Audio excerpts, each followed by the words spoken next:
whom I have known from the time he entered our employment as a bookkeeper and as manager of the other outdoor lumber yard that he has, in fact, already purchased from us since then.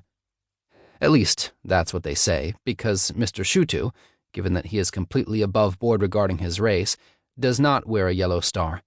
So the whole thing is actually just a kind of business dodge, as I understand it, enabling him to look after our property there, and then again, so we don't have to do entirely without an income in the meanwhile.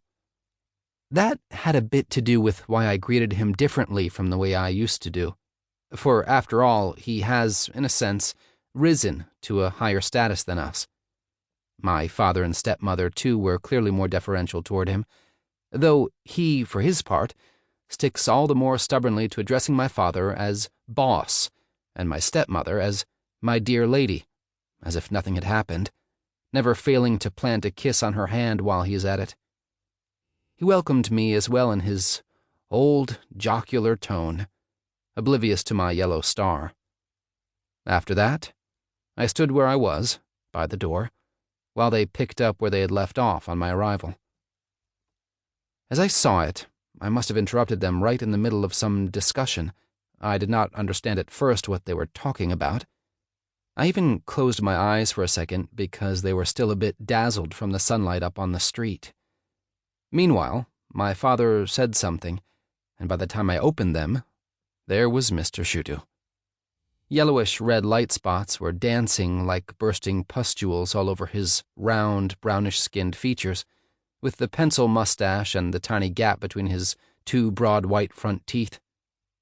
The next sentence was again spoken by my father, with something about goods that it would be best if Mr. Shutu were to take with him right away. Mr. Shutu had no objection, whereupon my father took out from a desk drawer a small package wrapped in tissue paper and tied up with string. Only then did I see what goods they were actually talking about, since I immediately recognized the package from its flat shape. It contained a box. In the box were our more precious jewels and such. Indeed, I rather fancy that it was precisely on my account that they had called them goods, lest I recognized them. Mr. Shutu at once thrust it into his briefcase.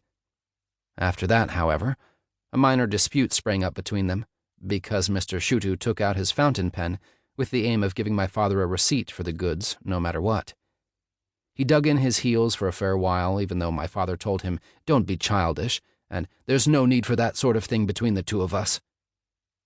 I noticed that pleased Mr. Shutu to no end. He said so, too. "I'm well aware that you trust me, boss, but in real life there is a right and proper way of doing things." He even appealed to my stepmother for her assistance. "Isn't that so, my dear lady?" With a wan smile, though, she merely said something to the effect that she left it entirely up to the men how the matter was best arranged.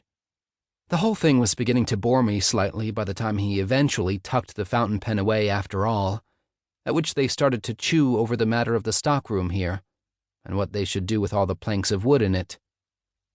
I heard my father urging the need for haste before the authorities might get round to laying their hands on the business, asking Mr. Shutu to give my stepmother the benefit of his business experience and expertise over this. Turning toward my stepmother, Mr. Shutu at once declared, "It goes without saying, dear madam. We shall be in constant contact in any case over the settling of the accounts." I think he was speaking about the premises that were now in his hands. After an age, he at last began to take leave. He took a long time over his glum-faced shaking of my father's hand. He nevertheless ventured that long speeches have no place at a moment like this. And so, he wished to say just one word of farewell to my father, namely, "See you again soon, boss." My father replied with a quick, wry smile. "Let's hope so, Mr. Shutu." At the same time, my stepmother opened her handbag, pulled out a handkerchief, and straightaway dabbed at her eyes. Strange noises welled up in her throat. There was a hush. The situation was really embarrassing, since I had a feeling that I too ought to do something. But with the whole scene taking me by surprise, nothing sensible occurred to me. I could see that the thing was also making